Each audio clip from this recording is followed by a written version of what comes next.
Welcome back to the channel, guys. As always, it's that time of the month where I'm going to go through the performance of the IncomeShares funds versus some of its competitors and also look at it compared to YieldMax. So I know this is something you guys have requested that I try and do monthly, so that's what I'm going to try and do.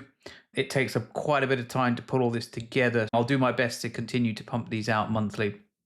So let's get cracking. There's some interesting data to come and some surprises in there as well from my perspective. So what I've also done is I've included Global X because someone commented on the last video that they wanted me to include the performance of the Global X fund. So I thought it would be a good actual point to include this in this video. Someone's also asked for some updates on actually how the put strategies for the 0DTEs are working for IncomeShares, and I'll try and get a video out on that as well. Without further ado, let's look at the performance. So it's been a pretty choppy month for November. So this is the data up to the end of November. Silver has done the best. In fact, commodities have done the best, and this is what we would expect in a choppy market. I've always said that people will always go back to silver and gold, and I did a video around the fact that Bitcoin isn't a leverage play in the sense it's not a hedge against the markets. It goes with the markets, and we can see that with crypto actually pulling back more than the markets. Actually, the three crypto funds out there are the worst performing top losers. So silver 9.8%, gold 6.2%. Alibaba, interestingly enough, came in at third place at 2.9%. In terms of top losers, as we talked about with the crypto space, MicroStrategy, a pullback of 34.3%, Coin 20.6%, and Palantir 16%. So quite a big pullback on those three. So if we start to dig into the detailed numbers now, so the silver fund from IncomeShares did 9.8%. Interestingly, just edged out on front to the underlying asset at 9.3%.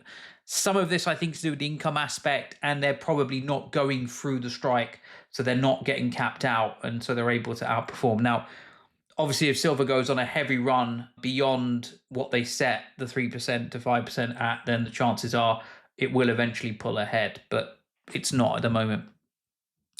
If we look at gold, again, similar trend, IncomeShares 6.2%, the underlying asset 5.4%. So again, good from the IncomeShares fund there to be able to outperform the underlying asset just about there. Alibaba is interesting. So the actual underlying asset is down negative 1.4%, but both the IncomeShares and the YieldMax funds are ahead by 2.6% and 2.9%. So not much in it there, to be honest. So both funds did around about 2%.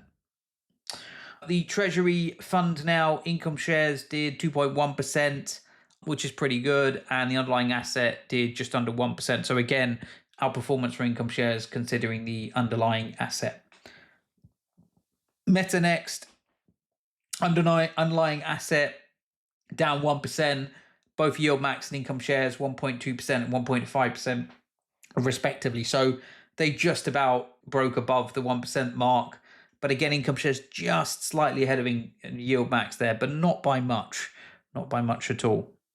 Now, the Euro Stoxx 50 index is a fairly new Global X fund that's come into the market for the Euros stocks. So the underlying benchmark I've put in here, because there's not much else to go against, is just under 1%, and the actual Global X fund actually outperformed its own index at 1.1%, which is good. So fairly good start for that for this month. So the S&P 500, now I've included the underlying asset, which is the S&P 500, which is actually a negative 0.5%, which, as I said, November had a bit of a pullback. IncomeShares 0.4%. But what's interesting here is the Global X version almost did 1%. So the Global X fund actually outperformed the IncomeShares fund for November.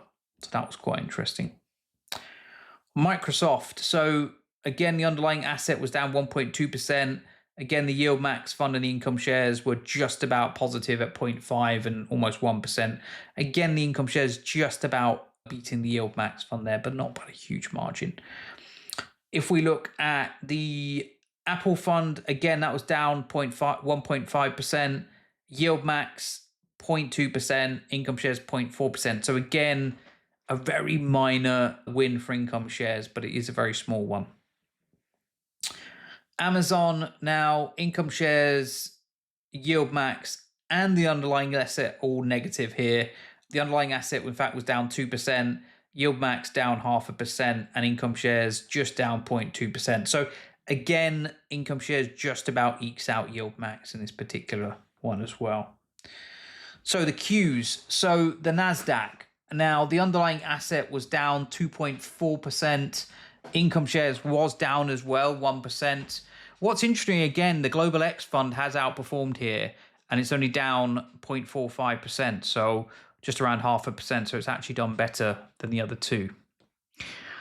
The Mag 7, so the YieldMax version is negative 1.5, the IncomeShares is 1.2. Now, what I tried to do was I tried to get a basket pulled together of the Mag 7, like constituents, and as a combined, it was minus 0.31%. So both of YieldMax and IncomeShares halve the risk of the underlying asset going down, and that's probably because of the income that's being produced due to the cover call strategy and the put strategies that are being run by both of those funds.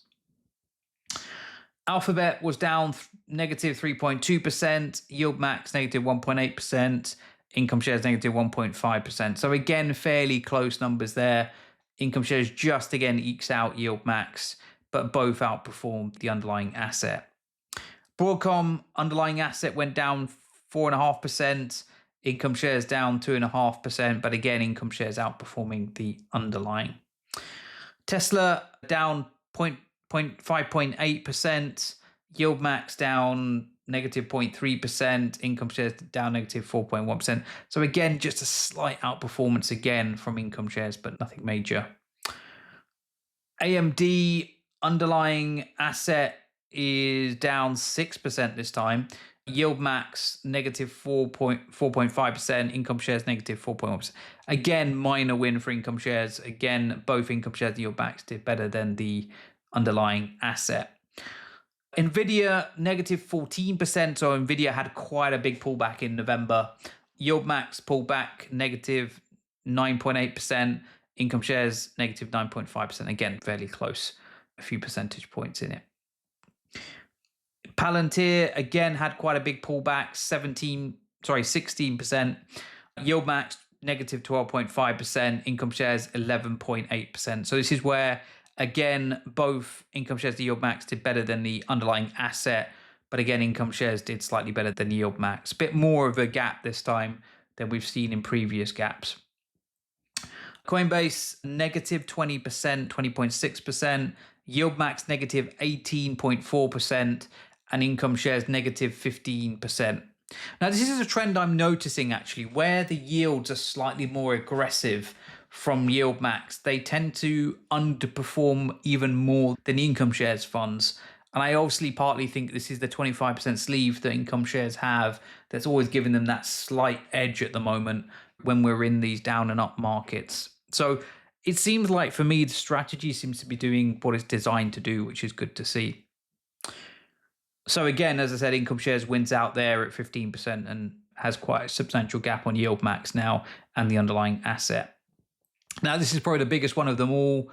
MicroStrategy's pullback was 34.3%, YieldMax 26.8%, and IncomeShares 21.5%. So again, IncomeShares doing the best and actually having the least drawdown out of the three. So as we'd expect, in a downward market, the income is hedging a little bit and offsetting those losses. Obviously, where there are losses, there are still losses naturally, but it is doing its job in terms of hedging against the downside.